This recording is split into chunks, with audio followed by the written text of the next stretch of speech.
গর্জে উঠেছিলেন। বাংলাদেশ গড়ে দেওয়ার জন্য সেইভাবে দাঁড়িয়ে যাও। আমরা সেই বাংলাদেশ তোমাদের হাতে তুলে দেবো ইনশাআল্লাহ। আমাদের এই 11 দলীয় ঐক্য, যেটা নির্বাচনী ঐক্য, সেই ঐক্যে এবার 62% ক্যান্ডিডেট হচ্ছে যুবক। তাহলে বার্তা দিচ্ছি আমরা জাতিকে, এই দেশ হবে আগামীতে যুবকদের বাংলাদেশ ইনশাআল্লাহ।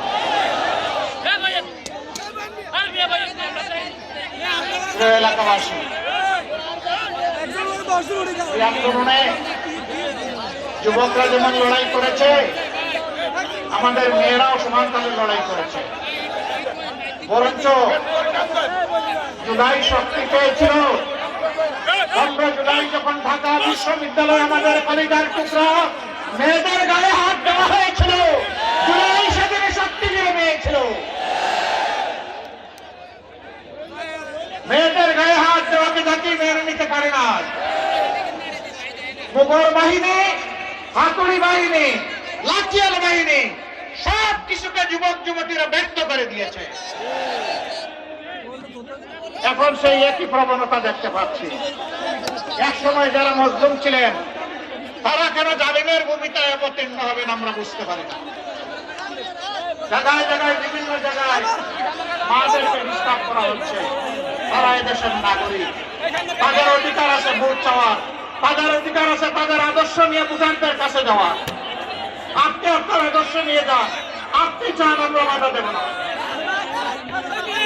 আপনারা একদিকে বলছেন মায়েদের হাতে আপনারা দিলেন অধিকার, আরেকদিকে সেই মায়ের গায়েই দিচ্ছেন আপনারা হাত। আপনারা মাদেরকে কিভাবে দেখবেন এখনই বুঝে যাচ্ছে।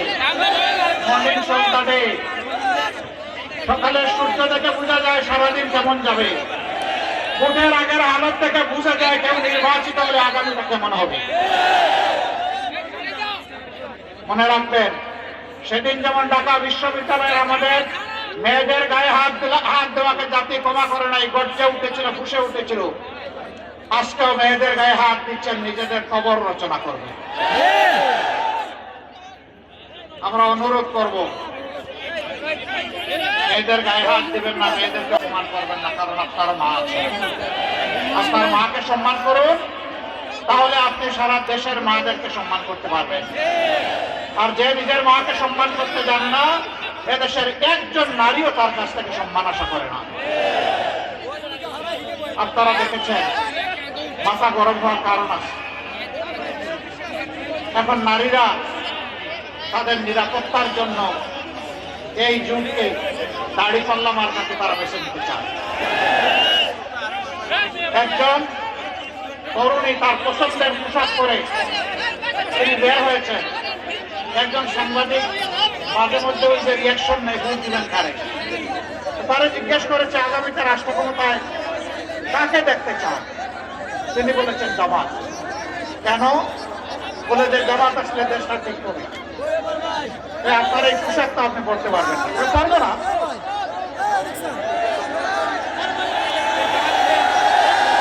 এই পোশাক বদলাতে হবে, তো বদলাবো। এরপরে জিজ্ঞেস করেছে জামাতের কোন জিনিসটা আপনার ভালো লাগে, পছন্দ হয়। ওই জামা ওরাটাই আমার ভালো লাগে। এগুলা দেখার পরে মাথা ঠিক থাকবে? ঠিক রাখতে হবে। যদি গণতন্ত্রে বিশ্বাস করে থাকেন তাহলে অন্যের মতামতকে প্রাধান্য অবশ্যই দিতে হবে। আমরা মাদেরকে বলবো, আপনার যাকে পছন্দ আপনি তাকে ভোট দিবেন, কিন্তু কোন জালিম যদি আপনার দিকে চোখ তুলে তাকায় সাথে সাথে বলবেন 12 তারিখ আমি যাব, তুমি পারলে ঠেকাইও। যে মায়েরা শরীফ উসমান হাজির মতো সন্তান জন্ম দেয়, আবরার ফাহাদের মতো সন্তান জন্ম দেয়, আবু সাইদের মতো সন্তান জন্ম দেয়, সেই মায়েরা আল্লাহ ছাড়া কাউকে পাত্তাই দেয়।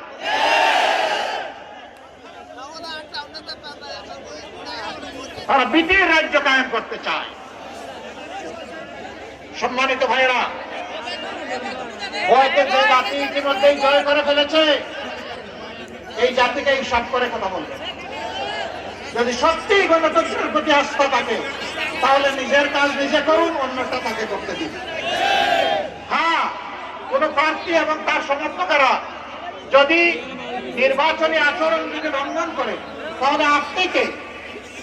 আপনি অথরিটি যারা আছে, নির্বাচন কমিশনকে বলুন, রিটার্নিং কর্মকর্তাকে বলুন, অ্যাসিস্ট্যান্ট রিটার্নিং কর্মকর্তাকে বলুন, সরকারকে বলুন, কিন্তু আমাকে বাধা দেওয়ার আপনি কে?